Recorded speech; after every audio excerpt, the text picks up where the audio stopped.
자, 우리는 이번에는 저녁 시간에는 교리를 중심으로, 이론을 중심으로 공부하는 시간입니다. 새벽 기도 시간에는 주로 은혜 중심이고, 저녁에는 우리가 교리, 우리 믿는 신앙의 이론에 대해서 이런저런 이야기, 전문적인 신학적인 강의는 아니고 일반 교인으로서 알아야 될 기본적인 신앙 이해를 공부하도록 하겠습니다. 자, 우리 폭넓게 하나님, 신에 대해서 두 가지 견해가 있습니다. 넓게 봐서 무신론, 유신론. 무신론은 설명할 필요가 없지요.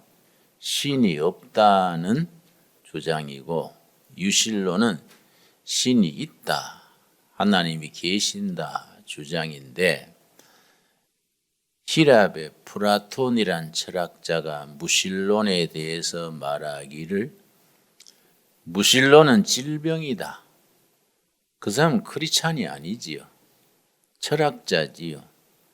플라톤이라는 히랍의 철학자가 신이 없다고 말하는 것은 하나의 정신적인, 영적인 질병이다. 그렇게 딱 정의를 내렸습니다. 그래서 신이 있다는 증명을 신존재 증명 그럽니다. 신존재 증명. 중세 철학, 중세 신학에서부터 신이 계신다는 것을 이론적으로 어떻게 증명할 수 없을까? 그래서 신존재 증명의 대표적으로 네 가지 증명이 있습니다. 그건 이제 다음 다른 시간에 한번 철학에서 신학에서 다루던 신존재 증명에 대한 공부를 나중에 한번 하기로 하고, 신존재 증명을 하니까 무신론자들이 네가 아무리 신이 있다고 증명을 해도 눈에 보이지 않는데 뭘 가지고 믿게 하느냐? 안 믿어버리면 그만이지요.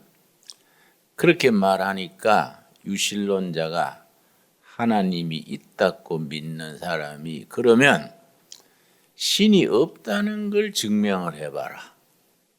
그렇게 말하니까 신이 있다고 증명하는 것이 훨씬 더 쉽지요. 신이 없다는 걸 증명하려면 참 너무 막연한 겁니다. 실제 신이 없다는 걸 증명하려면은 그야말로 오리무중이지요. 그래서 이게 뭐 증명을 해서 될 문제가 아니고, 신앙의 세계는 확신으로 우리가 받아들이는 거이지요.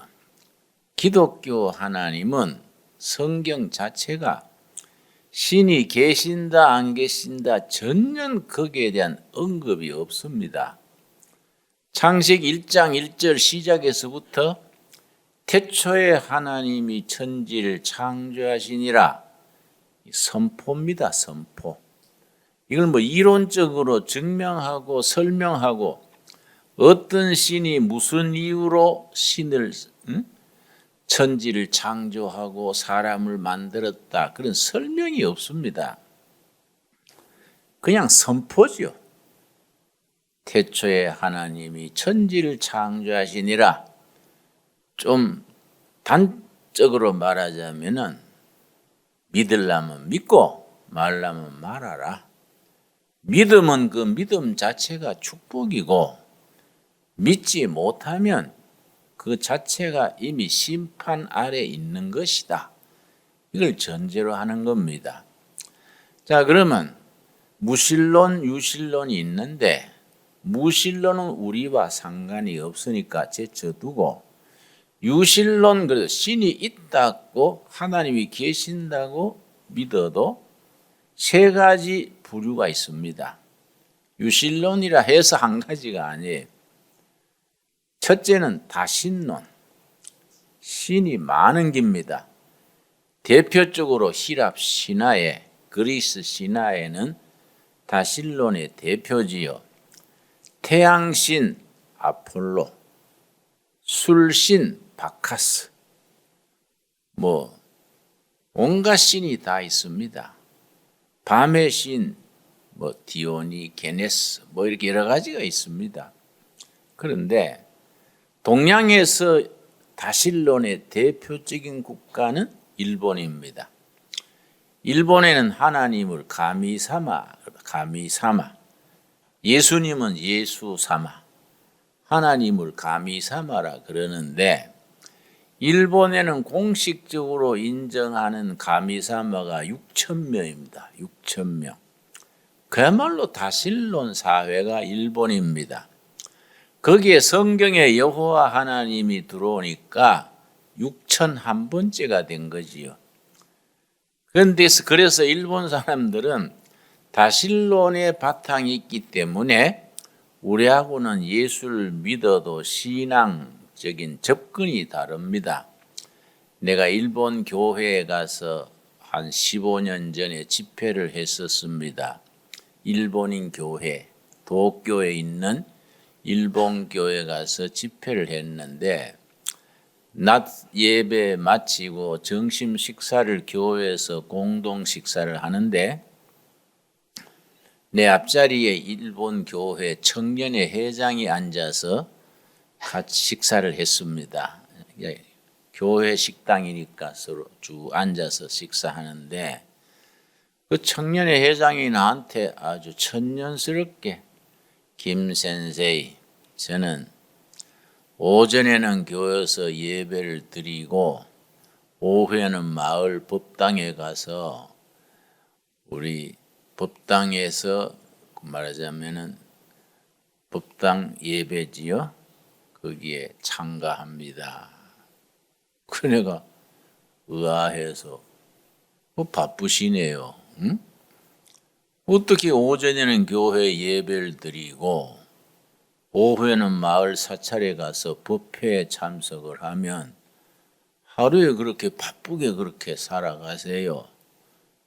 저는 이해가 잘 안 가네요. 그랬더니 그 청년 회장이요.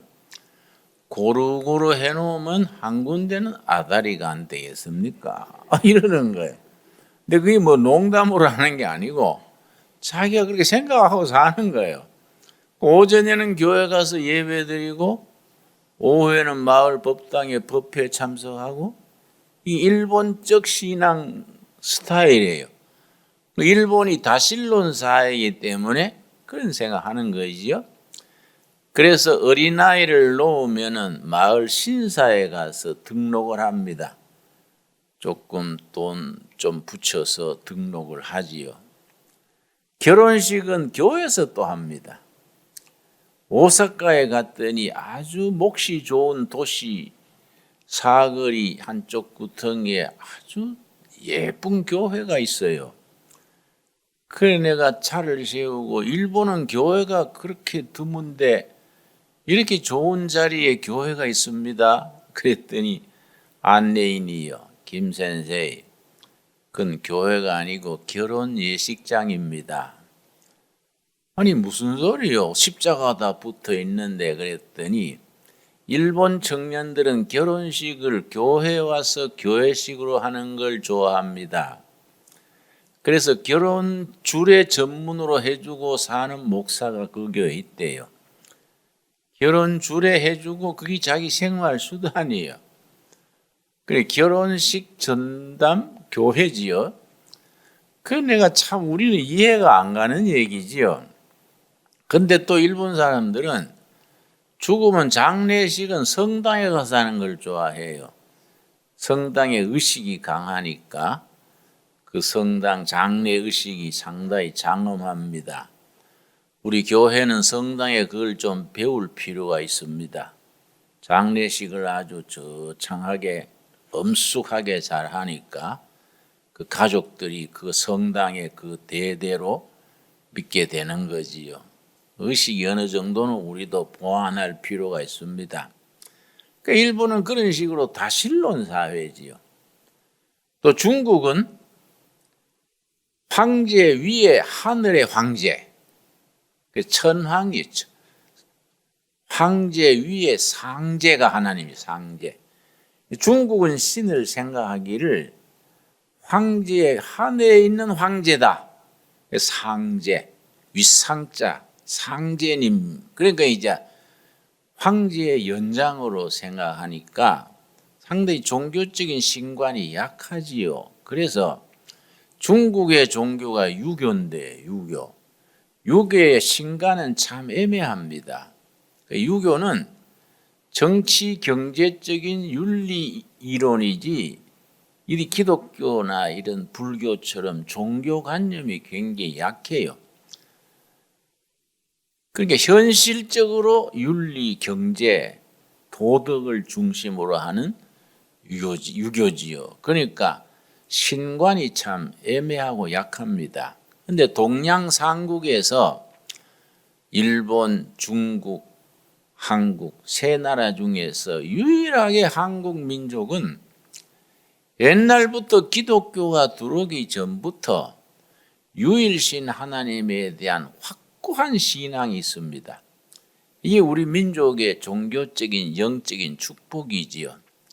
자, 신관에 있어서 세 가지 신관이 있다 그랬습니다. 첫째는 다신론, 둘째는 범신론.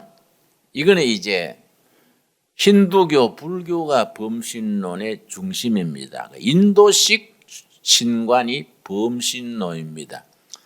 범신론은 영어로 pantheism 그래가지고 산에는 산신이 있고 나무에도 나무신이 있고 강에는 강신이 있고 신이 사방에 편재해 있는 겁니다. 범신론이지요. 그러니까 힌두교, 불교는 범신론을 바탕으로 하고 있습니다.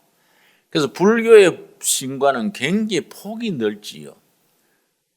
그런데 기독교는 아주 유일신관이지요. 하나님 한 분, 유일신관.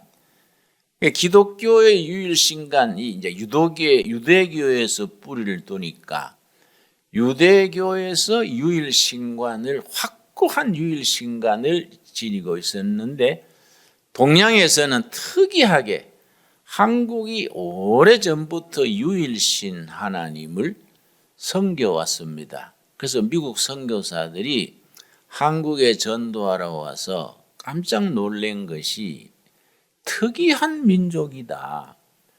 이 코리안이라는 사람들이 영적으로 아주 연구할 만한 대상이다. 왜 그래 놀랐느냐 하면은 선교사들이 오면은 먼저 성경을 번역합니다. 성경을 그 나라 말로 번역을 하는데 선교사들이 와서 성경을 한글로 번역하는데 가장 고충을 느끼는 것이 여호와 하나님을 뭐라고 번역하느냐. 예를 들어서 일본에는 하나님이 가미사마지요.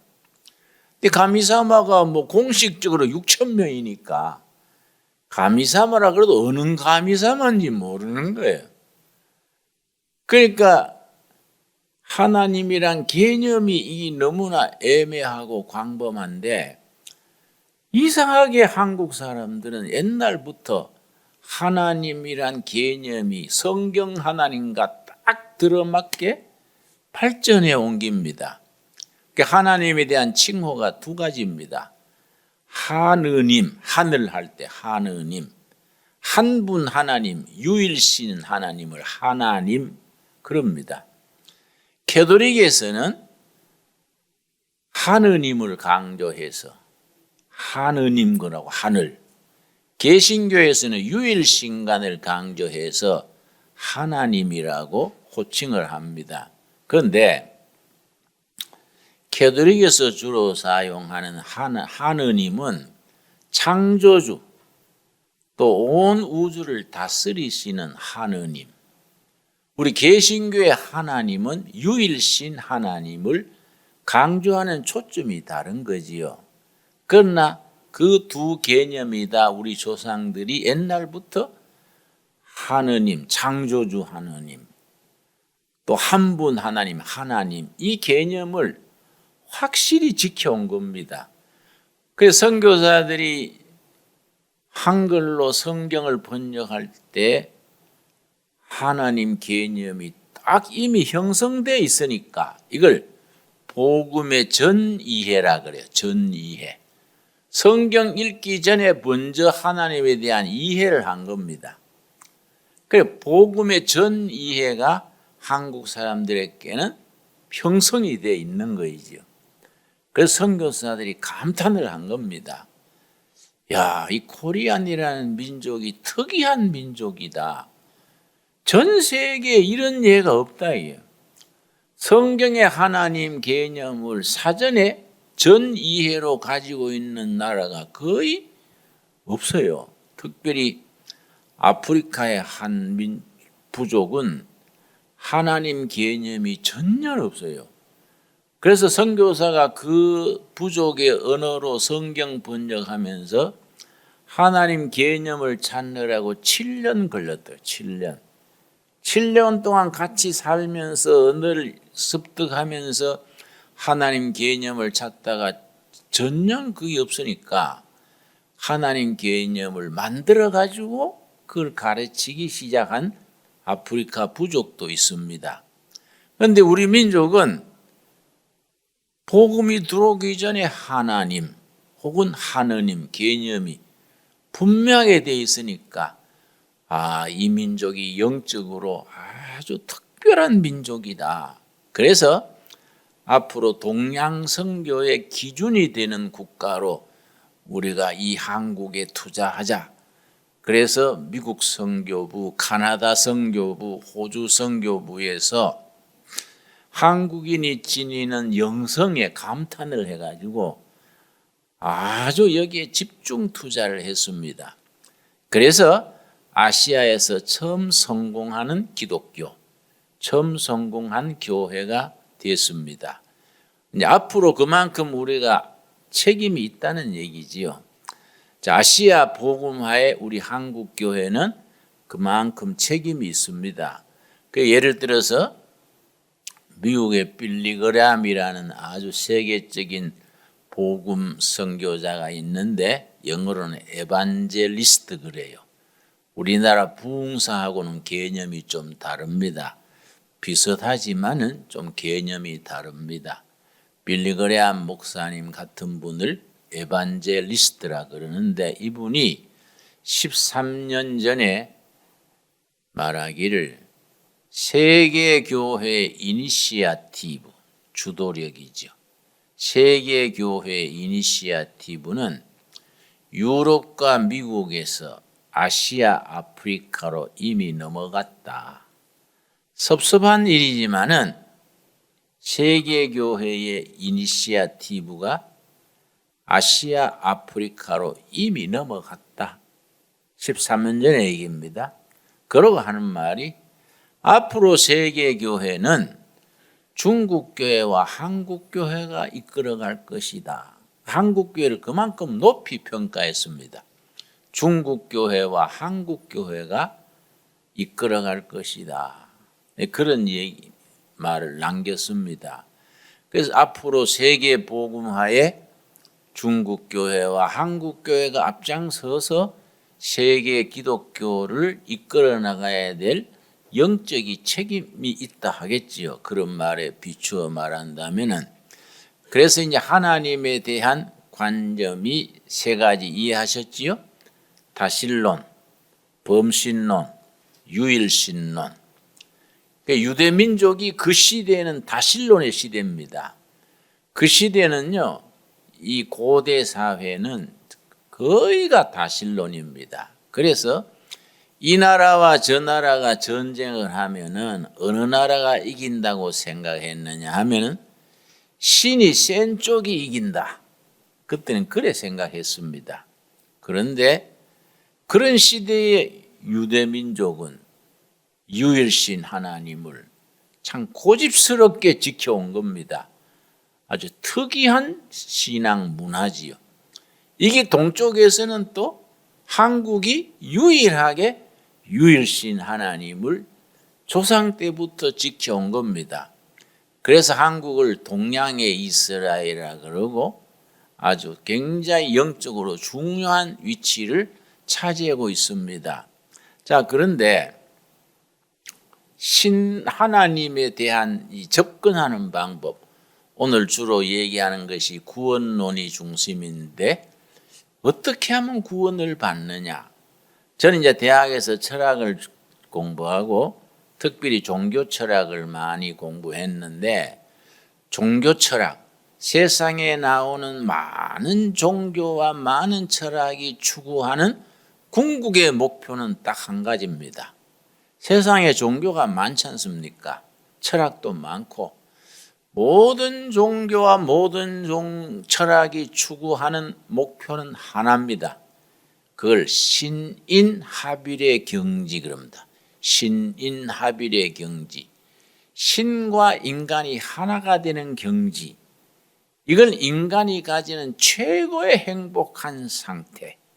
이걸 이제 중세 스토익 철학에서는 이 아주 그 경지를 신앙과 철학에 추구하는 최고의 경지로 생각을 해서 아타락시아, 하나님과 사람이 하나 될 때 그때 오는 즐거움, 이걸 아타락시아, 최고의 인간의 행복한 상태라 아타락시아 그랬습니다.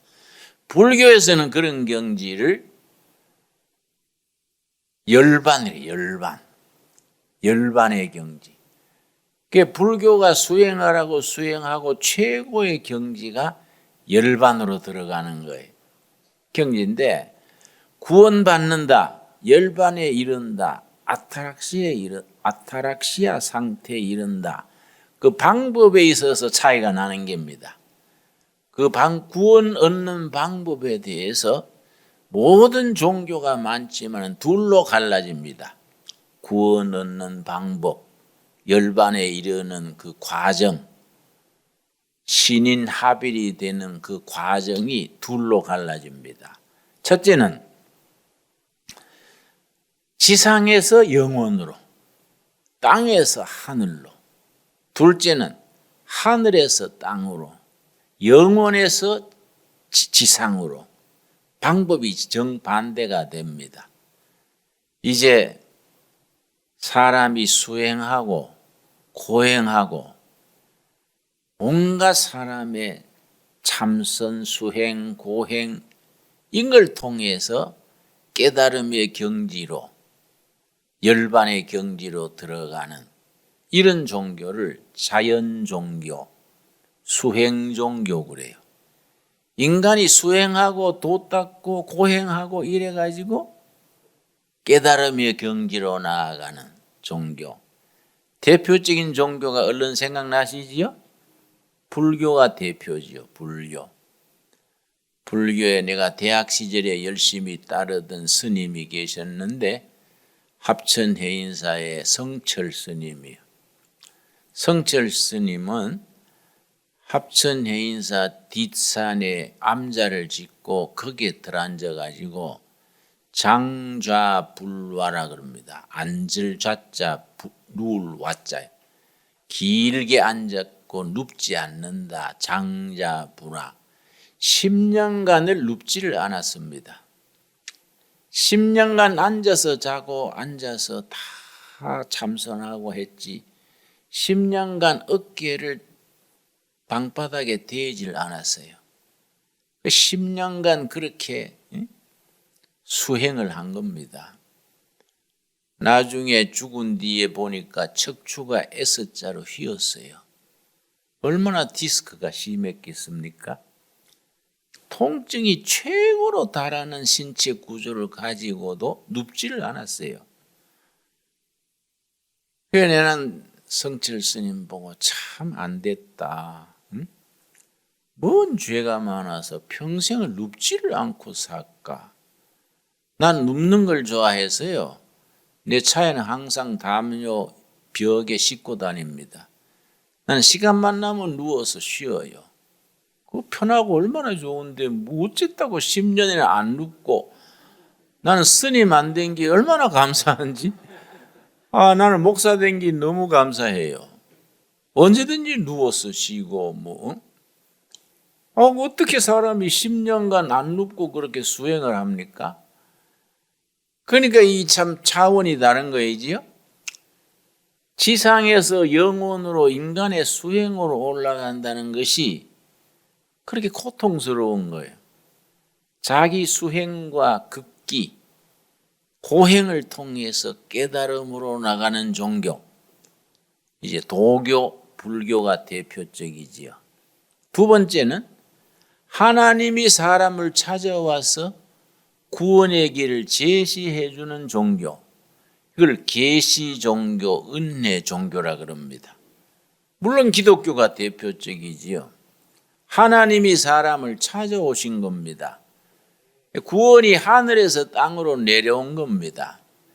불교 같은 경우에는 지상에서 영원으로, 기독교는 계시 종교, 은혜 종교는 영원에서 지상으로 하나님이 사람에 찾아오신 겁니다. 그래서 불경을 읽을 때 하고 나도 이제 대학 시절에 불교에 한 3년 따라다녔는데요. 심취했었는데 그 내가 염불하면요 엔간한 주지 스님 뺨칩니다. 아주.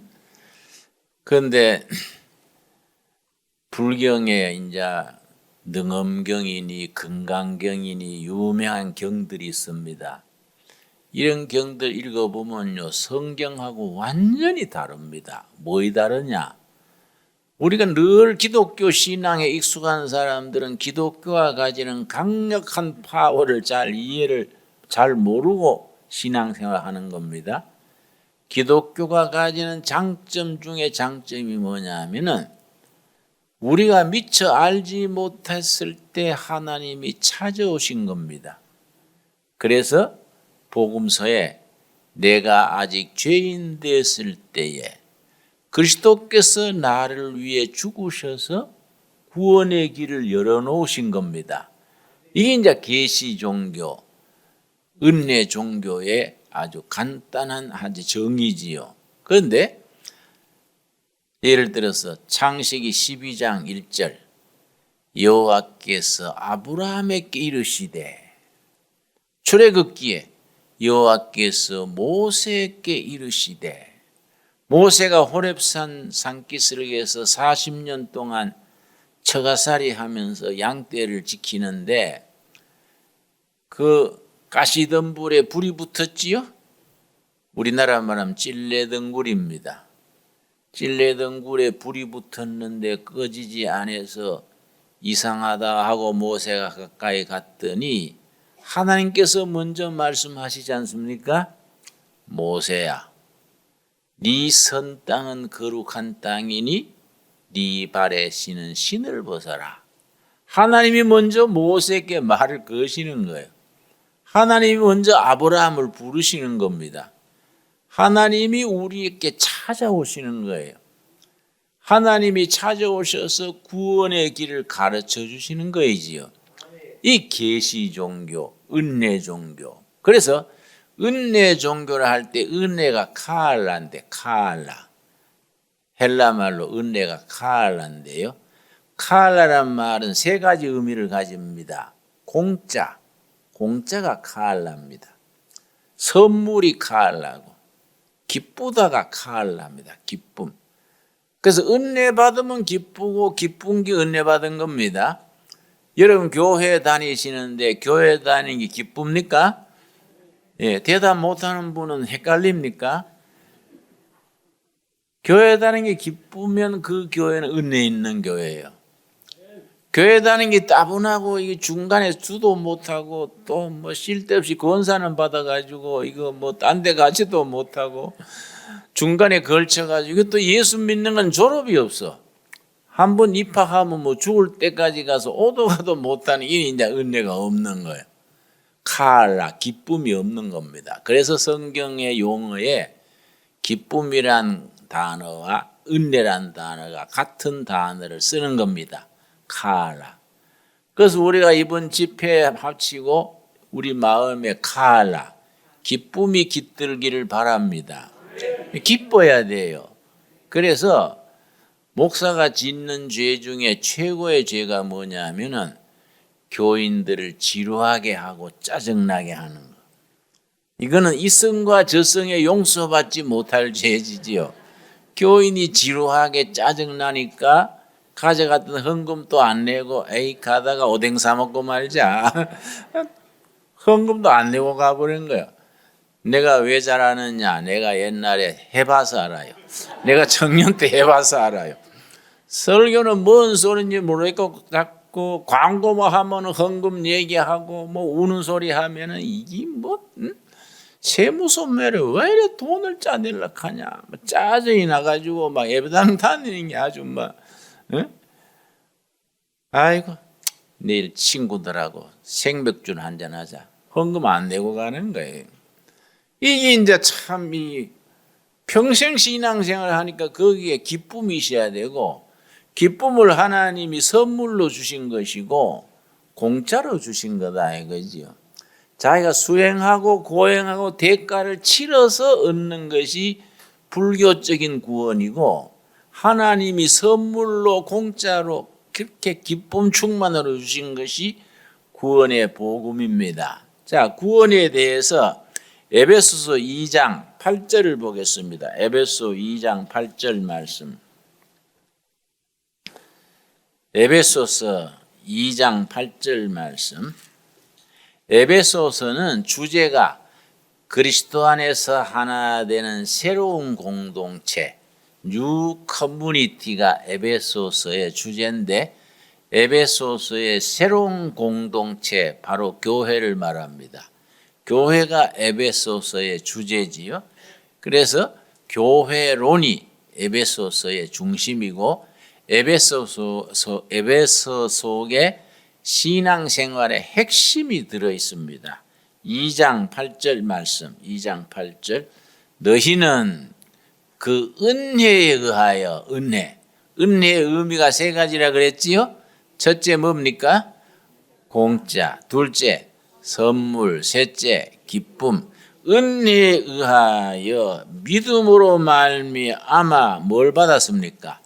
구원을 받았으니. 구원이 고행하고 수행해서 받는 것은 불교적인 견해, 자연종교, 수행종교의 관점이고 계시종교, 은혜종교는 믿음으로 말미암아 하나님이 사람에게 구원을 주시는데 복잡하고 어려우면 구원받을 사람이 없다 이거예요.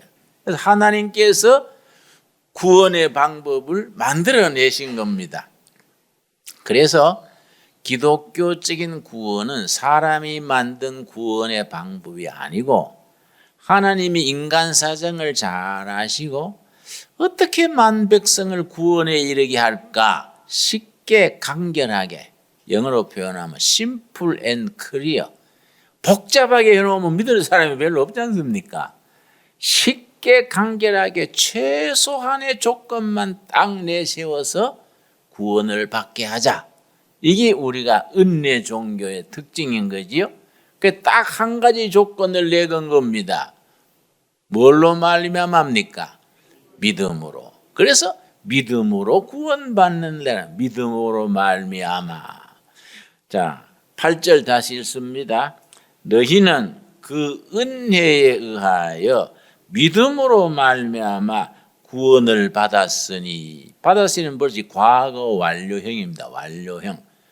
벌써 구원을 받았습니다. 언제 받았습니까? 믿을 때 받은 겁니다. 믿을 때 이미 구원을 받았으니 이것은 너희에게서 난 것이 아니요 하나님의 뭡니까?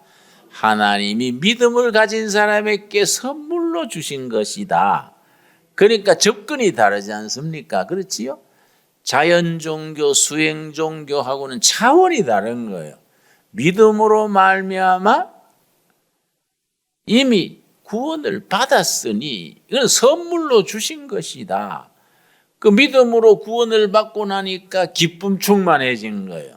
그 감격에 넘치고 이게 이제 기본적인 구원관입니다. 자, 로마서 3장 로마서 3장은 사도 바울이 고린도 교회에서 3개월간 머물면서 그 펠로폰네소스 반도의 그 중간에 있는 항구가 고린도시입니다. 고린도시에 3개월간 머물면서 그 바다 건너편이 로마입니다. 로마에 앞으로 갈 것을 대비해서 3개월간 정성 들여서 쓴 서신이 로마서인데, 로마서가 아주 교리서입니다. 교리서. 그 불교에서 로마서에 해당하는 책이 금강경, 다이아몬드 수트라. 다이아몬드가 한문으로 금강입니다. 금강경, 다이아몬드 수트라. 이게 이제 불교의 금강경과 성경의 로마서가 아주 서로 비슷한 그런 내용인데, 대치가 되는 내용인데, 로마서 3장에 보면은 그 복음에 대해서 아주 확실하게 씁니다. 3장 23절 말씀, 3장 23절. 모든 사람이 죄를 범하였음에 하나님의 영광에 이르지 못하더니, 하나님의 영광에 이르지 못한다는 말이 헬라어 성경이나 영어 성경에는 하늘에 닿아야 되는데 너무 짧아서 하늘에 닿지를 못한다. 구원의 길, 하늘에 닿는 길이 너무 짧아서 하늘에 닿을 수가 없는 겁니다. 너무 짧아서 하늘에 닿지 못하는데 왜 그러냐? 죄 때문에, 죄. 그래서 죄라는 말에 대해서 우리가 영적 의미를 잘 알아야 됩니다. 헬라어의 죄는 하말티아입니다. 하말티아는 빗나간 화살이에요. 빗나간 화살. 화살이 관역으로 탁 들어가지 못하고 빗나가 버린 것이 죄입니다. 하나님과 우리와의 관계에서 관계가 깨져버리고 빗나간 삶. 하나님이 우리를 창조하실 때에 하나님을 섬기고 바르게 사는 DNA, 코드가 있어요. 하나님을 섬기고 행복하게 사는 코드를 넣었는데, 잘못된 생각, 잘못된 습관, 잘못된 생활 방식, 잘못된 인간관계, 이런 것 때문에 하나님이 우리에게 심어놓은 코드가 깨진 거예요. 그 코드가 깨진 상태가 죄의 상태예요. 빗나간 상태예요. 그 빗나간 상태에서 하나님께로 돌아오는 것을 뭐라 하겠습니까? 그걸 회개라 그래요. 회개. 회개는 빗나갔던 상태, 죄의 상태에서 바른 상태로 돌아오는 것이 회개지요. 그래서 성경에서 우리에게 누누이 말하는 것은 왜 죄를 짓느냐, 그걸 가장 탓하는 게 아닙니다. 모든 사람이 죄 아래 있다는 것을 성경은 전제로 합니다. 그런데 성경이 우리에게 나무라는 건 뭐이냐? 왜 지은 죄를 회개 안 하느냐? 성경이 우리에게 요구하는 것은 회개해라, 회개. 그래서 예수님의 첫 설교도 그 설교입니다. 마가복음 1장 15절이 예수님의 첫 설교인데요. 때가 차고 하나님의 나라가 가까웠으니 회개하고 복음을 믿어라. 예수님의 첫 설교예요. 그래서 성경이 우리에게 누누이 한결같이 요구하는 것은 회개해라, 회개해라. 그래서 마지막까지 남는 죄가 한 가지 있습니다. 마지막까지 남는 죄. 이 죄에 대해서 우리가 잘못 이해하면요, 신앙관이 빗나갑니다. 저는 청송에 아주 복동교회라고 아주 고향교회입니다. 산골에 있는 교회인데요. 어릴 때는 부흥회를 많이 했습니다. 요새는 부흥회 3일 정도 이렇게 간단히 하지만은 우리 어릴 때는요, 일주일 내 부흥했습니다. 월요일부터 토요일 아침까지 부흥회를 했습니다. 나는 초등학교 때부터 부흥에 빠지지를 않았어요. 어머니하고 늘 가서 부흥에 참석하고 조라도 거기 앉았고 했었는데, 그 낮 공부할 때요, 부흥 강사님이 잘못 가르쳤습니다. 히브리서 6장 4절인가 보면은 한 번 은혜를 받고 다시 그 길로 가면은 구원에서 제외된다. 그 말이 있습니다. 한번 찾아보겠습니다. 히브리서 6장 4절입니다. 참 이런 성경 해석이 얼마나 중요하냐면은 성경을 잘못 해석하면 우리 영혼을 죽이게 됩니다. 6장 5절 말씀. 6장 5절 말씀. 하나님의 선한 말씀과 메시의 능력을 맛보고도 타락한 자들은 한번 은혜 받고 체험하고 타락한 자들은 다시 새롭게 하여 회개하게 할 수 없나니 이는 그들이 하나님의 아들을 다시 십자가에 못 박아 드러내놓고 욕되게 함이라. 한번 은혜 받고 은사 받고 그렇게 타락한 사람은 구원에 제외된다. 히브리서 6장 4절을 그대로 가르친 겁니다. 낮 공부 때. 그런데 교회 권사님 한 분이요, 그날 그 집회 마치고 자살했습니다. 17년 전에 그 머슴하고 7계명을 범했어요. 그거에 늘 마음에 죄의식을 품고 있다가 그것도 교회에서 그냥 계속 구원사오가 됐는데 부흥사님이 한 번 은혜를 맛보고 은사를 체험하고 타락한 자들은 구원에 제외된다. 지옥 백성이 된다. 이 강의 듣고 나는 살아도 지옥, 죽어도 지옥이구나 자살했어요. 그러니까 성경을 잘못 해석하면요, 그런 일이 생기는 겁니다. 성경상으로 이런 구절을 난해 구절 그래요. 여러분 기독교 서점에 가면은 성경의 난해 구절만 뽑아서 해설한 책이 따로 있습니다. 신약교에 들어가면 이런 구절에 대한 바른 해석을 과목으로 배워요. 그러면은 이 구절이 어떻게 된 거냐? 성경 말씀이 믿어야 되는데 어떻게 된 기냐? 마지막까지 구원에서 제외되는 죄, 마지막까지 구원받지 못하는 죄는 딱 한 가지입니다. 딱 무슨 죄일까요? 회개하지 않는 죄. 뭐 사람을 죽이고 7계명을 범하고 온갖 죄를 다 범했어도 성경상으로 회개하고 돌아오면 하나님은 받아주시는 겁니다. 아멘 하십니까? 근데 마지막까지 구원받지 못하는 죄가 한 가지 있어요. 뭐이겠습니까? 회개하지 않는 죄.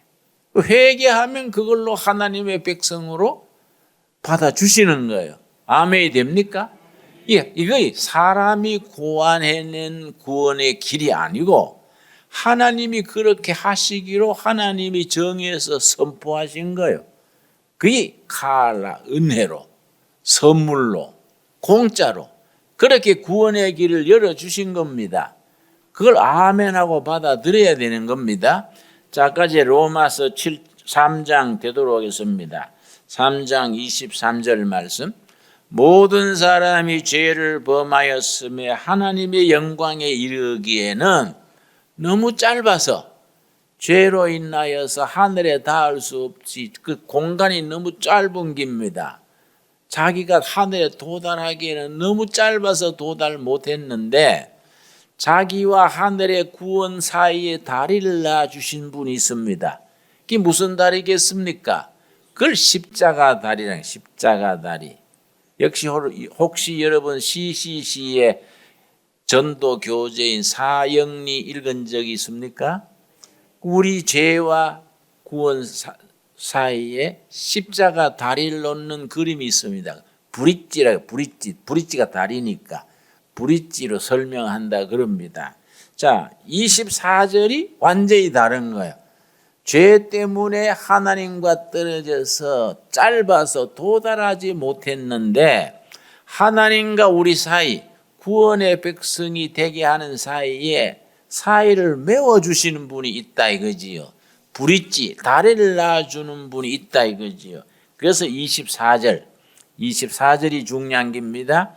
23절과 24절 사이에 완전히 질적인 깊은 사망의 구덩이가 있습니다. 누구도 건너지 못할 구덩이가 있는데 24절에 그 해결을 해 주시는 거지요. 그리스도 예수 안에 있는, 누구 안에입니까? 어떤 철학도 어떤 수행도 어떤 도덕도 이루지 못하는 예수 안에 있는 속량. 속량은 대신 값을 치렀다 이 뜻이거든요. 속량. 값을 치러야 되는데 내가 치를 능력이 없으니까 내 대신 누가 치러줬다는 겁니까?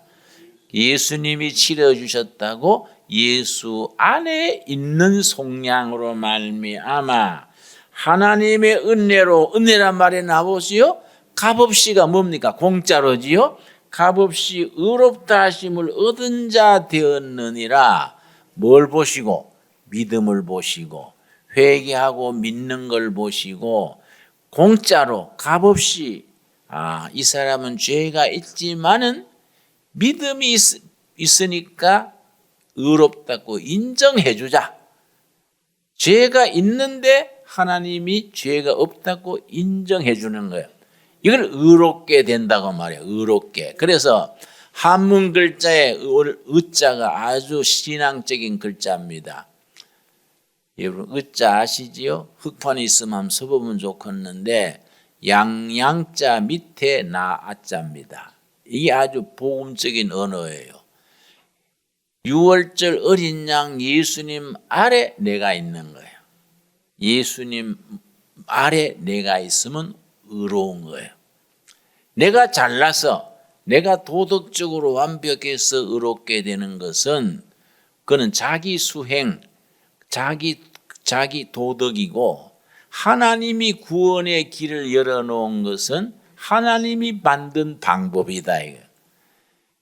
하나님이 이 땅에 오신 하나님 어린 양 예수님 밑에 내가 엎드려 있으면 오를 이자야. 의롭다고 인정했다. 그 의자가 굉장히 복음적인 단어입니다. 이해가 갑니까? 여러분. 그러니까 예수님 어린 양 예수님 없이 내가 수행하고 고행하고 도덕적으로 완벽해서 구원에 이른다는 것은 이거는 하나님과 우리 사이에 있는 간격을 메어줄 수 없는 거지요. 하나님과 우리 사이의 간격을 메어주시는 대신 값을 치르고 메어주신 분은 한 분. 누굽니까? 예수 그리스도로 말미암아. 그러니까 이제 요즘 신앙계, 교계에 자주 나오는 말이 종교다원주의라는 게 있지요. 종교다원주의. 종교다원주의를 여러분 쉽게 이해하면 됩니다. 산 꼭대기에 올라가는데 꼭대기에 진리가 있습니다. 진리에 도달하는 길은 여러 가지 길이 있다. 오른편으로 가도 되고 왼편으로 가도 되고 반대편으로 가도 되고 꼭대기 진리에 도달하는 길은 여러 가지다. 불교를 통해도 갈 수 있고 유교를 통해도 갈 수 있고 뭐 어떤 종교든지 가는 길은 다르지만은 꼭대기에 도달하는 것은 같은 거다. 이걸 종교다원주의라 그럽니다. 그런데 성경적인 이론에 의하면은 그건 아니다 이거죠. 왜냐? 구원에 이르는 것을 사람이 정한 게 아니고 누가 정했습니까? 하나님이 만드신 구원의 방법이다.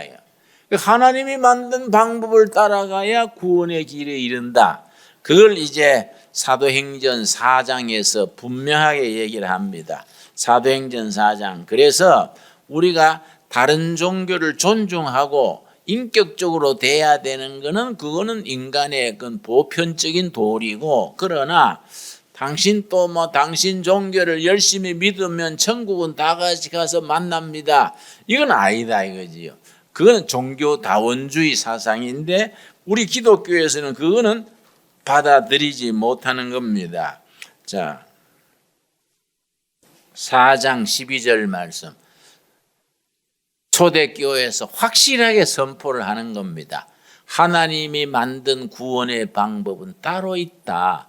사람이 만든 방법을 가지고 그렇게 다원주의로 가나가면 안 된다. 그 얘기지요. 4장 12절.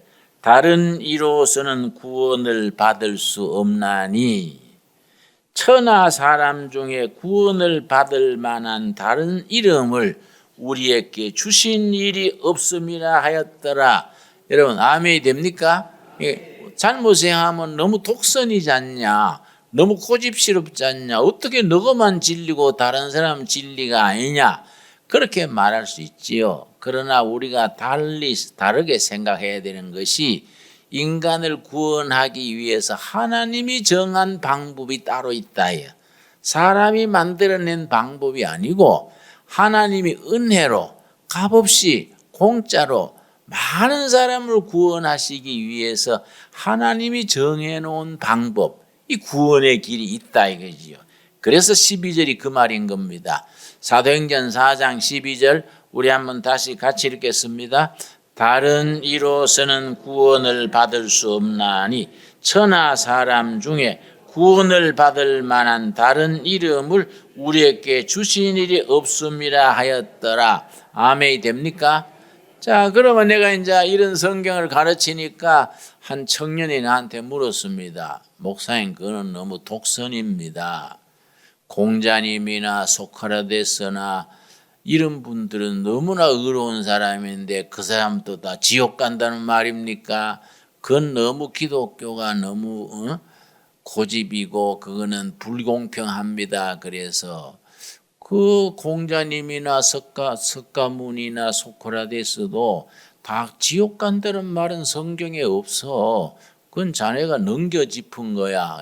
그러면 천당 안 가고 구원 못 받으면 다 지옥 가는 거 아닙니까? 그래서 그게 아니고, 그런 사람들 위해서 성경에 뭐라고 정의를 했느냐 하면은 요한계시록 20장입니다. 그래서 성경을 고루고루 바로 이해를 해야 됩니다. 성경을 부분적으로 보고 고집에 빠지면 안 되지요. 요한계시록 21장 20장 11절 말씀. 그래서 그런 문제를 똑똑한 청년들은, 학생들은 묻거든요. 여러분 자녀들 중에도 유인주일 초등학생쯤 되면 영나 애들은 엄마한테 묻습니다. 엄마, 그러면 예수 안 믿는 사람은 다 지옥 가? 우리 아버지는 그렇게 착하고 그런데 다 지옥 가는 거야? 그러면 엄마가 대답할 말이 없으니까, 니는 왜 그래? 너 아버지 닮아가 까다롭고 짜지냐? 니는 그냥 믿어. 그럼 엄마 그냥 믿는데 궁금하잖냐? 그러니까 엄마들이 성경을 좀 알아야 돼. 무조건 너 아버지 닮아서 까다롭네, 그럴 게 아니다 이 말이요. 그렇지요?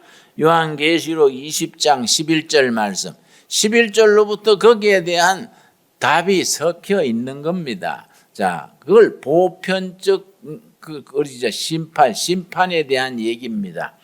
자, 또 내가 크고 흰 보좌와 그 위에 앉으신 이를 보니 땅과 하늘이 그 앞에서 피하여 간데 없더라. 세상 마지막 날에 대심판 보좌가 열립니다. 모든 사람들이 하나님 앞에서 심판을 받습니다. 그런데 12절, 또 내가 보니 죽은 자들이 큰 자나 작은 자나 그 보좌 앞에 서 있는데, 공자님 같은 분은 큰 자고, 또 미미한 동네 아저씨는 작은 자고, 큰 자나 작은 자나 다 보좌 앞에 서 있다는 겁니다. 책들이 펴 있고, 책들, 거기에 표시를 합시다. 책들, 복수지요, 복수. 책들. 아마 우리가 짐작컨대 한 사람의 한 권, 책들이 펴 있고 또 다른 책이 펴졌으니, 이건 단수입니까 복수입니까? 이건 단수지. 이건 더북, 그 책, 더북입니다. 앞에 책은 북스, 책들이고 뒤에 책은 더북, 단수 한 권입니다. 책이 펴졌으니 곧 무슨 책이라고요? 생명책이라. 그 생명책의 주인이 누구겠습니까? 예수님의 생명책이다. 생명책의 주인이 예수님입니다. 생명책이라 죽은 자들이 자기 행위를 따라 책들에 기록한 대로 심판을 받으니, 자, 모든 사람이 책 한 권이라고 생각합시다.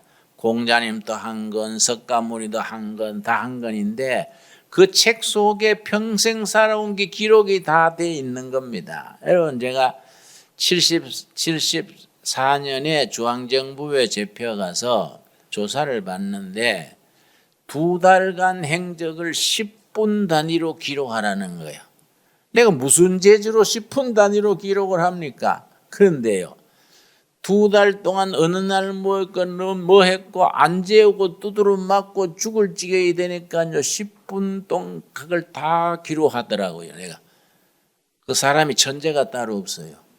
궁해지고 급해지면요, 그날 엘리베이터를 탔는데 여자 둘을 만났고 줄줄줄 나오는 거예요. 사람이 특이합니다. 우리 뇌 속에요, 스마트폰에 탁탁 찌듯이 찍혀 있는 거예요. 이 급해지고 죽을 자리가 되면 술술술 풀리 나오는 거예요. 그러니까 책들에 기록된 대로 심판을 받는다. 뭐를 따라 심판받습니까? 행위를 따라. 행위가 선한 사람은 좋은 대우를 받겠지요.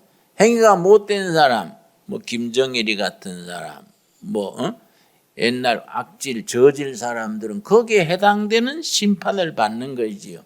자, 이해가 갔습니까? 그런데 생명책에 기록된 사람, 그는 예수를 믿음으로 예수님이 그 책에 이름을 올리는 거예요. 자기를 믿고 죽은 사람은 생명책에 이름을 올려놓은 겁니다.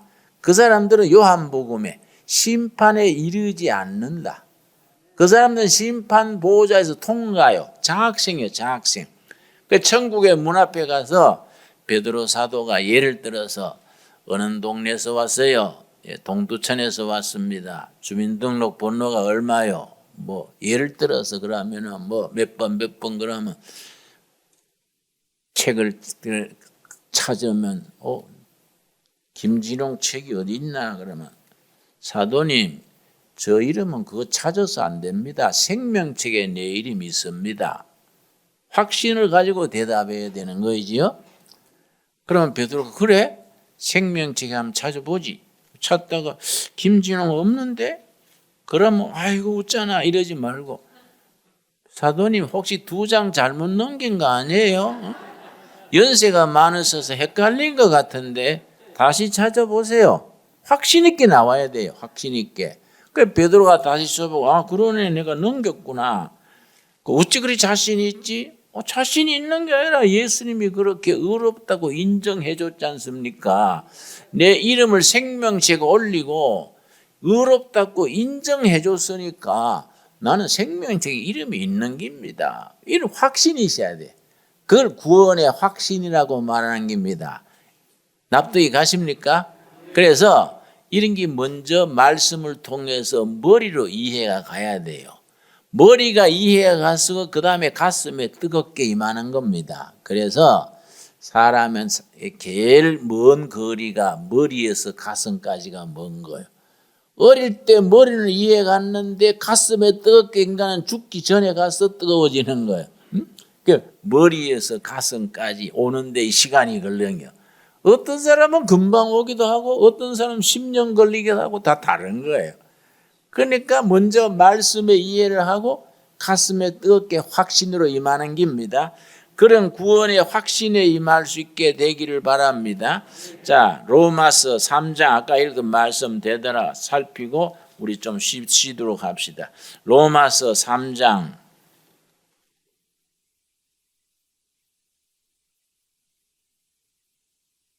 23절 24절. 그래서 23절이 모든 사람이 죄 때문에 구원에 이르지 못했는데 24절에 가서 예수 그리스도를 믿음으로 말미암아, 그래서 23절과 24절 사이를 철학에서는 코페르니칸 벤둥 그래요. 벤둥은 독일어로 대변화, 체인지, 대변화. 죄로 말미암아 하나님의 구원에 이르기는 너무 짧았다. 그런데 24절에서 예수 그리스도로 말미암아 의롭다고 인정받았다. 23절과 24절 사이에 코페르니쿠스가 1495년에 천동설에서 지동설로 바꿨지요. 지구 주위를 태양이 돈다. 천동설이요. 그런데 코페르니쿠스가 1495년에 아니다. 태양 주위를 지구가 돈다. 지동설 그래요. 이걸 코페르니쿠스적인 대전환. 그래서 로마서 23장과 24절 사이를 코페르니칸 벤둥 그래요. 코페르니쿠스적인 대전환, 대변화. 예수를 믿을 때와 믿지 못할 때는 질적 차이가 있는 겁니다. 땅의 사람에서 하늘로 사람으로 대전환이 이루어지는 겁니다. 그걸 구원받았다. 구원받았다. 뭐를 통해서 구원받았습니까? 믿음을 통해서. 그리스도를 자기 주인으로 모시는 믿음으로 말미암아 하나님이 그 믿음을 보고 생명체 이름을 딱 올려주는 거예요. 여러분, 자기 생명의 자기 이름이 생명체에 올라간 걸 믿습니까? 예, 확실히 믿어야 돼요. 그게 구원의 1단계 조건이지요. 우리 10분간 쉬도록 하겠습니다. 인사도 하고 차도 한잔하고 그래서 마무리하도록 하겠습니다. 나는 모태신앙입니다. 그런데 어려서부터 교회를 열심히 다녔는데요. 초등학교 5학년, 6학년 때 2km가 넘는 시골길에 늘 새벽 기도를 다녔으니까 대단한 어릴 때는 참 보통 신앙이 아니랬지요. 우리 어머니는 늘 나를 목사 되라고 그랬었습니다. 중학교 1학년 때 대구에 나와서 대구 동신교회라는 큰 교회 학생회 고등학교 때 학생회 회장을 2년 했습니다. 보통 1년 하면 마치지 않습니까? 자꾸 1년 더 하라 그래서 고등부 학생회장을 2년 했지요. 열심히 잘 했길래 2년 시켰겠지요. 근데 과를 잘못 들어갔어요. 철학과를 갔습니다. 내가 처음에 철학과를 갈 때는 문학자가 된다. 도스토예프스키나 무슨 톨스토이 같은 문학자가 된다. 사상을 가진 문학자가 되어보자. 그래서 철학과를 갔는데 철학과가 자꾸 따지고 고민하고 의심하는 과지요. 철학과 2학년쯤 되니까 교회를 못 다니겠더라고요. 교회 너무 위선자들이 많은 것 같아요. 교회에서 사랑합시다. 아멘 하는데 교회 문 밖에 나서면 사랑 안 하기로 작정한 사람들 같아요. 그래서 이 교회란 게 이 위선자들이 모이는 데다. 위선자들이 모여서 자기 만족하고 있는 곳이 교회다. 이런 반발심이 생기더라고요. 그래서 내가 이런 위선적인 신앙에 머물러 있을 필요가 있겠나 싶어서 한 방황을 심하게 했습니다. 철학과 학생들은 불교를 좋아해요. 불교가 깊이가 있다고 이제 불교를 좋아해. 내가 이제 대구 부근에 동화사라고 있습니다. 거기에 열심히 법회에 참석하고 또 대구 시내 6개 대학에 불교 학생회를 만들어서 불교 학생회 대구 연합회에 내가 학술부장을 했습니다.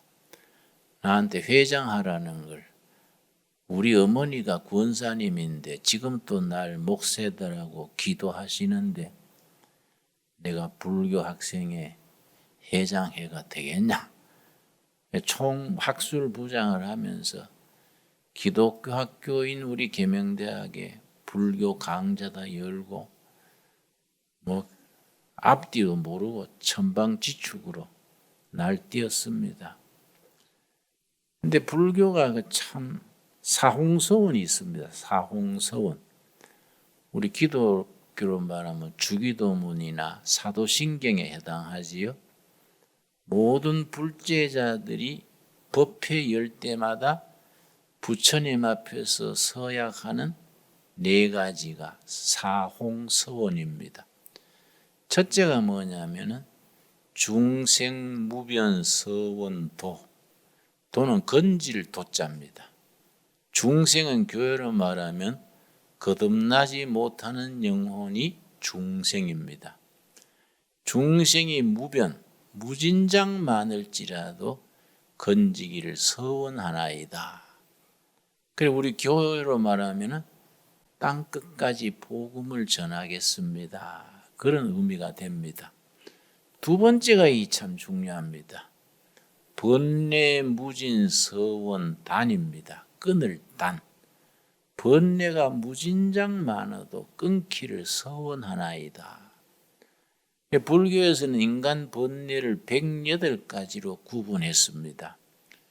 108가지 번뇌를 전부 이름을 붙였습니다. 그래서 불교가 깊다는 것은 그런 점이지요. 인간의 고민 번뇌를 108가지를 다 구분해서 이름을 다 붙였으니 얼마나 깊습니까? 그 108가지의 별별기 다 있습니다. 만나고 싶은 사람 못 만나는 번뇌, 만나기 싫은 사람 만나야 되는 번뇌, 하고 싶은 일 못하는 번뇌, 하기 싫은 일 해야 되는 번뇌, 이게 다 이름이 붙어 있습니다. 그 108가지 번뇌를 서원단, 끊기를 서원하나이다. 안 그래도 번뇌가 많은데 아침 저녁으로 번뇌 이름을 불러서 하니까 번뇌가 더 깊어지는 거예요. 스님들이 파리한 것은 고기 못 먹어 파리한 게 아니라 새벽부터 번뇌를 불러서 하니까 파리할 수밖에 없지요. 근데 기독교 복음을 깨닫고 보니까 예수님은 너무 명확해요. 마태복음 11장 28절 수고하고 무거운 짐진 자들아 다 내게로 오라. 108번뇌를 가진 자들아 다 내게로 오라. 내가 너희를 뭡니까? 쉬게 하리라. 내가 끊어준다 이 말이야. 내가 끊어준다. 나한테 짐 가져와라. 내가 번뇌를 맡아주고 다 끊어주겠다. 차원이 다르지요. 그래서 불교에 심취하던 사람들은 복음을 깨달으면 너무너무 좋아해요. 불교에 열심히 도 닦던 사람들은 기독교 복음을 알게 되면 그렇게 열심히 하게 됩니다. 안 그래도 번뇌가 끊임없는데 맨날 끊겠습니다. 끊겠습니다. 이게 뭐 끊겠다 해서 끊어지는 게 아니에요, 이게. 그러니까 이게 참 자연 종교, 수행 종교의 한계지요. 사홍서원의 네 번째가 법문무량서원학입니다. 부처님의 말씀을 법문이라 그래요. 부처님의 말씀이 무진장 무량 한없이 많아도 다 배우기를 서원하나이다. 그래서 합천해인사에 가면은 8만 대장경이 보관되어 있는데 앞뒤로 544글자 한자로 빡빡하게 써놨는 그 법문경이 5만 867장. 이게 부처님 말씀에 몇 분의 1밖에 안 된다 그래요. 8만 경 그 많은 것이 부처님 말씀에 몇십 분의 1밖에 안 된다. 또 부처님이 오래 살았어요.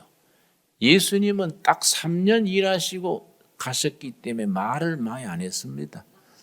부처님은 80 넘도록 살았으니 얼마나 말을 많이 했겠습니까? 경이 많은 거예요.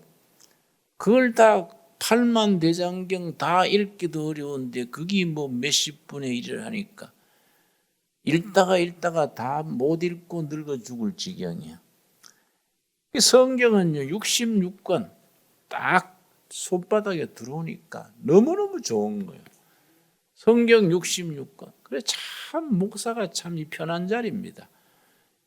이건 새로 붙이는 것도 없고 빼는 것도 없고. 의사들을 보니까 해마다 재교육 받더라고요. 성경은 딱 정해져 있어가지고 그것만 자꾸 읽어서 풀면은 다 되는 거 아닙니까? 기독교는요, 성경이 너무 단순합니다. 그 마호메트 교도 이 코란경이 성경의 3배가 넘습니다. 뭐 유학은 사서 온경은 말할 것도 없고, 기독교는 우리 참 서민들이 믿기에 너무 좋은 종교.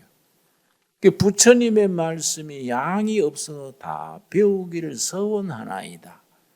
네 번째는 이제 불도무상. 부처님의 도가 꼭대기가 없어도 윗상자예요. 무상. 서원성. 이루기를 원하나이다. 이 사홍서원이요. 근데 사실은 하나하나가 복음적인 입장에서 보면은 이루기 어려운 겁니다. 그걸 이제 법회 열 때마다 한 사람이 이제 쭉 선창을 합니다. 그럼 회중이 후창을 해요.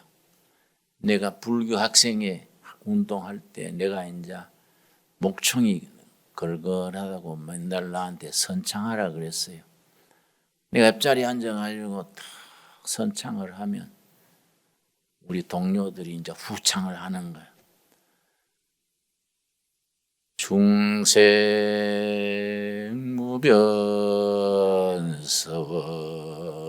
중생무변서원도 이 목탁이 없네.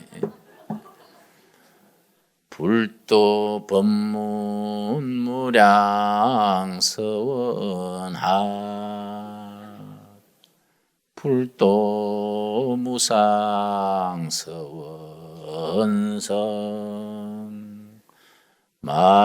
마하반야 바라밀다 관자재 행심보살 쭉쭉 하는 거예요 이제. 근데 나 열심히 했습니다. 나는요 기질상으로 뭘 하면 열심히 해요. 열심히 했습니다. 단 2년쯤 하고 나서 신경성 위장병 생겼어요. 불면증 생기고 위장병 때문에 소화가 안 되는 거예요. 소화도 안 되고 잠도 못 자고 몇 달간 죽만 먹으니까요 마당에 있는 병아리를 봐도 부러워요. 저 병아리 뭐 어떻게 건강이 좋아 저래 뛰어다니나.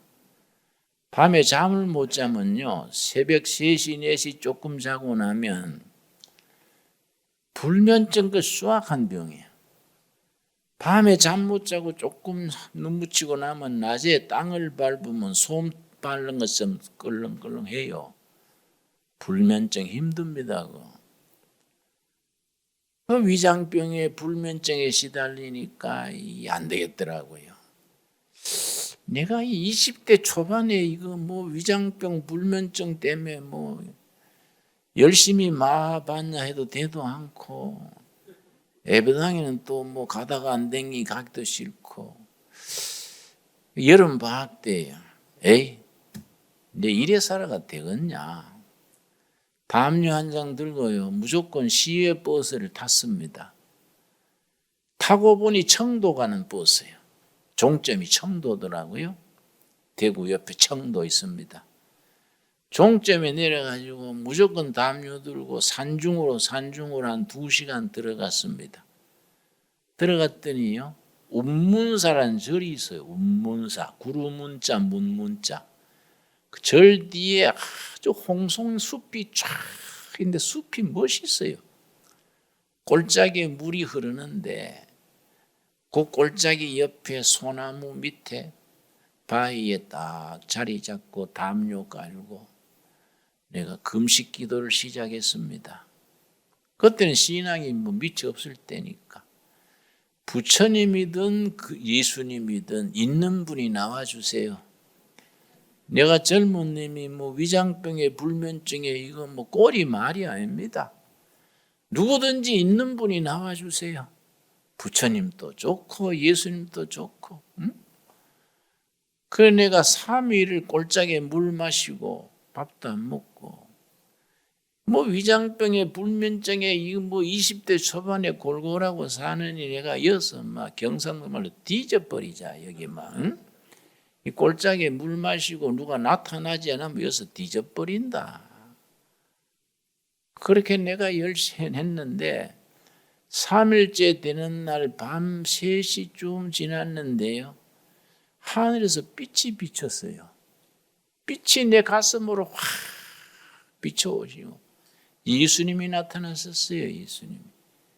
예수님이 아주 인자하신 모습으로 나타나서 씩 웃으시는 거예요. 씩 웃으시고 그냥 팔 벌리고 웃으시고 나타나. 내가 온몸이 뜨거웠어요. 막 온몸이 막 성령의 불로 뜨거워서 얼마나 기쁘겠습니까, 내가. 기뻐서 뛰고 막 그 달밤에 체조하는 거야. 응? 바위 위에 서가지고 막 예수님 감사합니다. 나한테 나타나 주시네. 평생 예수님의 사람 되겠습니다. 기뻐서 감격에 넘쳤는데 그 길로 날 새면서 그 운문사 절에서 달리다시피 해서 청도읍에 나왔습니다. 청도읍에 나와가지고 무조건 중국집에 갔어요. 중국집에 가서 우동 곱빼기를 하나 해주세요. 그랬더니 아직 시간이 안 됐다는 거예요. 11시. 아내가 우동값 2배를 드릴 테니까 곱빼기 해주세요. 그랬더니 쾅쾅 이 우동을 이렇게 쳐서 만드는 거 있지 않습니까? 이렇게 탕탕 치고 하더니 우동만큼 곱빼기를 해줬어요. 그걸 그 자리에서 다 먹었습니다. 그들은 지금까지 위장병이라고는 흔적도 없어요. 참 신기한 일이에요. 그 뒤에는 없어 안 먹고 안 줘서 못 먹지 뭐 위장병 때문에 못 먹는 적이 없어요. 그날 저녁부터 잠이 오는데 어깨가 땅에 닿으면 10초 안에 코 골아버려요. 그래 깊이 잠자는 거예요. 그래 나는 우리 교인들 중에 이 병 고쳐주시면 예수 잘 믿겠습니다. 그건 순서가 틀렸어요. 그건 하나님과 거래하는 식이지. 은혜 받으면 병이 덤으로 없어지는 거죠. 그렇지요? 은혜를 받으면 그게 부수입으로 이거는 병이 없어지는 거이지 병 고쳐주시면 신앙생활 잘하겠습니다. 이건 아니다 이거지요. 응? 그러니까 내가 그 뒤로는요. 그날 저녁부터요. 불면증도 사라져버리고 위장병도 사라져버리고 내 인생이 완전히 아까 말한 코페르니칸 밴둥이 된 거예요. 완전히 살아난 거예요. 응? 이게 하나님의 은혜를 체험한다는 게 중요해요. 은혜로 공짜로 하늘에서 내려오는 거예요. 하늘에서 빛이 비친 거예요. 하늘에서 빛이. 응? 비쳐가지고 예수님이 뭐 말씀도 안 하셨어요. 씩 웃으시고 응? 은혜를 미쳤는데 내가 그때의 감격, 감동. 지금도 뭐 살다가 뭐 이렇게 복잡해지고 산만해지만 가만히 무릎 꿇고 그때 그 장면을 생각하는 거예요. 그때 내가 20대 그랬는데 그 예수님이 지금 또 계시는데 내가 뭔 걱정할까? 그 예수님한테 맡기면 되는 거이지. 그런 생각하게 되지요. 근데 내가 말씀을 통해서 구원의 확신, 제수씀 받은 확신을 확실히 깨닫는 것은 대학 졸업하고 2년 뒤에요. 미국 유학 간다고 준비를 하다가 에베소 1장을 읽었는데 에베소 1장 찾아보겠습니다. 에베소 1장. 그래 우리가 신앙생활에 한두 번은 그런 영적 체험의 고비가 중요한 겁니다. 그걸 이제 철학에서는 실존적 체험 그래요. 실존적 체험. 자기 삶의 전 인격이 거기에 반응하는 자기 존재를 전체를 거기에 걸고 변화하는 그런 체험이 필요한 거이지요. 에베소서 1장을 1968년 12월 4일입니다.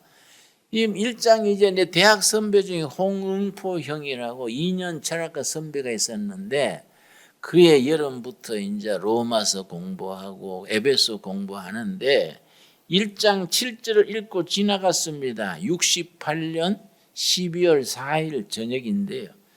1장 7절 읽고 지나갔는데 뭐 번쩍했어요. 내 영혼의 헤드라이트 불빛이 비친 겁니다. 우리가 그리스도 안에서 그의 은혜의 풍성함을 따라 그의 피로 말미암아 속량고 제사함을 받았느니라. 이 말씀을 읽고 지나갔는데 뭐 비쳤어요. 내 영혼에 불빛이 비친 거예요. 그래서 다시 읽었습니다. 두 번째 다시 읽고 내 영혼에 지진이 난 거지요. 그때 68년 12월 4일이 내 인생의 전기죠. 전기. 완전히 터닝 포인트지요. 우리가 누구 안에서입니까? 그리스도 안에서, 예수 안에서. 모태신앙으로 내가 뭐 그렇게 교회를 열심히 다녔는데 내 실존적으로 예수님이 내 죄 씻음, 죄 사해 주시고 구주가 되신다는 것을 확신하지 못하고 지냈는데 이 말씀이 다 적혀 있는 거예요. 내가 그리스도 안에서 그의 은혜의 풍성함을 따라 공짜로, 넘치는 공짜로, 그 말이지요. 완전히 공짜로 뭐로 말미암합니까? 예수님의 피로 말미암아 내가 치러야 될 죄값, 내 인생의 허물과 죄의 값을 예수님이 다 대신 치러줬다요. 뭘로 값을 지르고 치러줬습니까? 피로 값을 치러줬다. 그때 내가 예수님의 피값을 치러주신 그 의미를 내 영적으로 깨달은 거예요. 내가 치러야 될 죄값, 인생의 젊은 날의 고뇌와 방황과 모든 젊은 날의 방황의 값을 예수님이 다 피로 치러주셨구나. 그 피로 말미암아 구속곧 속량곧 제사함을 받았느니라. 예수님이 내 허물과 제 젊은 날의 고뇌와 방황의 값을 다 치르고 구원의 길을 다 마련해 놓으셨구나. 예수님이 다 해놓은 걸 내가 모르고 방황했구나. 이걸 영어로는 기독교 복음은 빅두가 아니라 빅돈이라 그래요. 자기가 뭘 하는 게 두지요. 그렇죠? 크게 내가 뭘 하는 게 수행하고 참여하고 뭐 바치고 하는 게 아니라 빅돈, 두 디드 돈, 완료. 예수님이 다 해놓은 거예요. 예수님이 해놓은 걸 내가 접수하는 거예요. 접수. 내가 그걸 받아들이는 거예요. 그걸 영접하는 자, 곧 그 이름을 믿는 자라고 말하는 거이지요. 기독교는 빅두가 아니라 빅돈이다. 내가 뭘 하고 정성 들이고 수행하고 아니다.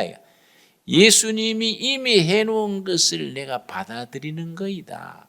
그걸 믿음이라. 믿음으로 받아들이면 그 사람을 의롭다고 구원받는다고 도장 찍어주는 겁니다. 그걸 성경에서 인치신다. 도장인자. 의로운 사람으로 도장을 탁 찍어서 그 도장 찍은 사람의 이름을 하늘나라 무슨 책에 기록한다고요? 생명책에 딱 올려주는 거예요. 그 구원의 확신을 얻는다고 말하는 겁니다.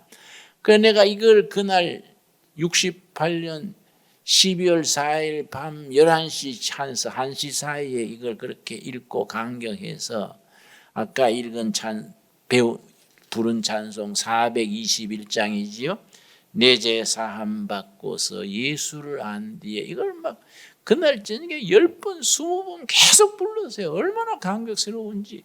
감동의 눈물을 흘리면서 내가 이 찬송을 불렀습니다. 421장 우리 한번 뜻을 생각하면서 신앙 고백으로 한번 부르겠습니다. 421장. 내가 예수 믿고서 죄사함 받아 나의 모든 것 다 변했네.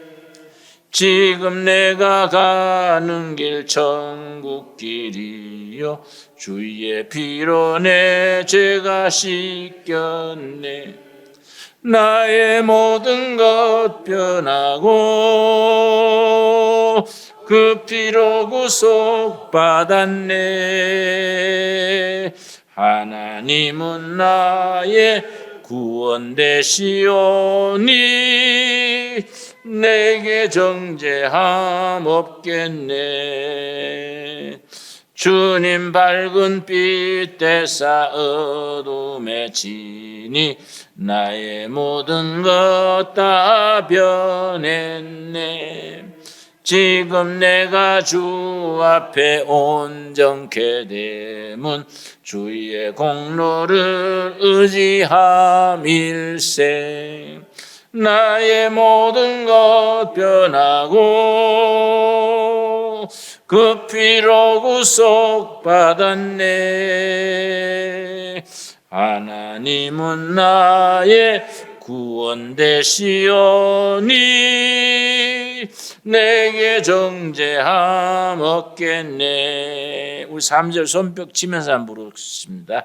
내게 성령 임하고 그 크신 사랑 나의 맘에 가득 채우며 모든 공포 내게서 물리치시니 내 마음 주 안에 있겠네. 나의 모든 것 변하고 그 피로 구속받았네. 하나님은 나의 구원 되시오니 내게 정죄함 없겠네. 이 말씀, 이 찬송이 내 삶의 전기, 터닝 포인트. 내가 미국 유학 수속하다가 그걸 수속하던 서류를 다 쓰레기통에 던져버리고 신학교를 간 거지요. 신학교 가려고 우리 철학과 주인 교수가 장로님이랬는데 철학과 교수가 추천서를 쓰러 갔어요. 교수님, 내가 신앙에 입신을 해서 신학을 가겠습니다. 유학은 어떻게 하고? 유학은 나중 가도 되고요. 난 신학을 하랍니다. 그러니 교수님이 그렇게 화를 냈어요. 왜 네 인생을 그렇게 낭비하려고 하냐? 목사는 아무나 할 수 있어도 철학 교수는 아무나 하는 게 아니야. 너는 철학에 소질이 있으니까 철학과 모교에서 그렇게 밀어주려 하는데 왜 그러냐? 이 바보 같은 짓 하지 마. 그래서 추천서를 안 써줬어요. 빨리 그런 생각도 하지 말라고. 그래 내가 교수님한테 저하고 생각이 다르네요. 철학 교수는 아무나 할 수 있어도 목사는 아무나 하는 게 아니지 않습니까? 그래서 신학을 갔어요. 그래서 내가 목사가 됐는데 내 평생의 가장 위대한 결정이야. 내가 내 인생에 그게 감사해요. 내가 그때 철학관 안 가고 목사 돼서 예수 철학이 얼마나 위대한 철학이냐 이거지.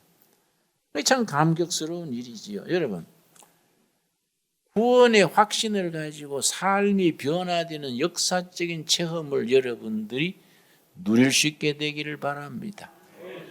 우리 신앙생활 여정에 그런 과정이 참 필요해요. 이걸 우리가 이거는 뭐 나는 구해도 안 되고 나는 방언 또 뭐하고 뭐 그렇게 부정적으로 생각하지 말고 누가복음 11장 13절 말씀 구하라 주신다는 거죠. 약속이 돼 있는 겁니다. 누가복음 11장은 무슨 장이라 합니까? 기도장이라 하거든요. 기도장. 누가복음 11장 13절 말씀에 예수님이 확신한 겁니다. 약속이 돼 있는 겁니다. 우리가 구하고 두드리는데 열성이 부족한 거이지요. 집중해서 지속적으로 계속해서 해야 되는데 물이 100도에 끓는다 그러면은 99도까지는 조용한 거예요. 99도까지 1도 오를 때마다 에너지가 똑같은 양이 필요합니다. 99도에서 100도 오르는 그 1도 사이에 에너지가 10배, 20배로 폭발적으로 증가해요.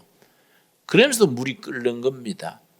그런데 우리가 신앙으로 구도하고 부르짖다가 90도까지 갔다가 멈춰버리는 거예요.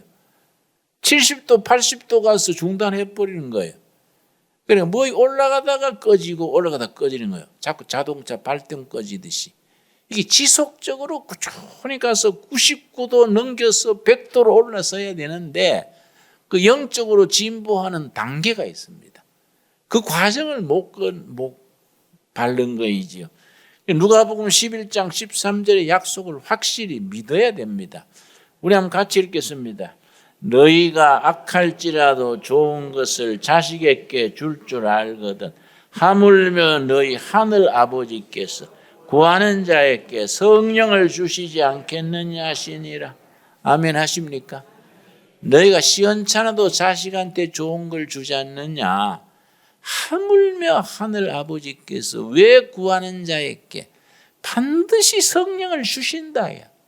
믿어집니까? 그 앞에 10장에 10절에 뭐라 그랬습니까? 11장 10절. 구하는 이마다 받을 것이요 찾는 이는 찾아낼 것이요 두드리는 이에게 열릴 것이니라. 이 말을 뒤집어 봅시다. 구하지 않으면 받지 못하는 겁니다. 찾지 않으면 찾아내지 못하는 겁니다. 두드리지 않으면 열리지 않는 거예요. 이해 갑니까? 우리 그렇게 뒤집어 생각해 봐야 돼요. 땅에서 구해야 하늘에서 응답을 하는 거예요. 우리가 두드려야 열리는 겁니다. 두드리면 너희가 악할지라도 자식한테 좋은 걸 주는데 하물며 두말할 건 뭐 있냐요. 하늘 아버지께서 구하는 자에게 왜 성령을 주시지 않겠느냐. 주신다. 여러분 믿어버립시다. 믿어야 돼요. 믿고 구하면 주시는 겁니다. 믿으면 구하는 그 시기 사람마다 다른 거예요. 그 각자에게 자기에게 주어진 시간이 있는 겁니다. 하나님이 응답하는 그 시간을 카이로스 그래요. 카이로스. 하나님이 정한 때에 하나님이 허락하시는 그때까지 두드리고 구하고 찾고 하면은 반드시 응답한다는 믿음을 가집시다. 우리 기도하겠습니다. 하나님 감사합니다. 오늘 월요일 날 특별 시간을 이어서 하나님의 말씀을 상고했습니다. 우리가 그리스도 안에서 그 은혜의 풍성함을 따라 십자가에 설리신 피로 말미암아 우리 고뇌와 방황과 죄값을 예수님이 대신 다 치르시고 죄가 있는데 없다고 인정해 주시고 구원해 주신 것을 감사합니다. 구원의 확신에 서서 흔들림이 없게 하여 주시옵소서. 너희가 시원찮아도 자식에게 좋은 걸 주는데 하물며 하늘 아버지께서 왜 성령을 주시지 않겠느냐. 성령 충만으로 주실 줄 믿고 구하고 기다리고 응답을 구하게 응답받는 우리가 되게 하여 주시옵소서. 예수님 이름 받들어 기도드려 사옵나이다. 아멘. 주기도문으로 마치겠습니다. 하늘에 계신 우리 아버지여, 이름이 거룩히 여김을 받으시오며 나라 임하옵시며 뜻이 하늘에서 임한 것 같이 땅에서도 이루어지이다. 오늘날 우리에게 일용할 양식을 주옵시고 우리가 우리에게 죄 지은 자를 사하여 준 것 같이 우리 죄를 사하여 주옵시고 우리를 시험에 들지 말게 하옵시며 다만 악에서 구하옵소서. 나라와 권세와 영광이 아버지께 영원히 있사옵나이다. 아멘. 감사합니다.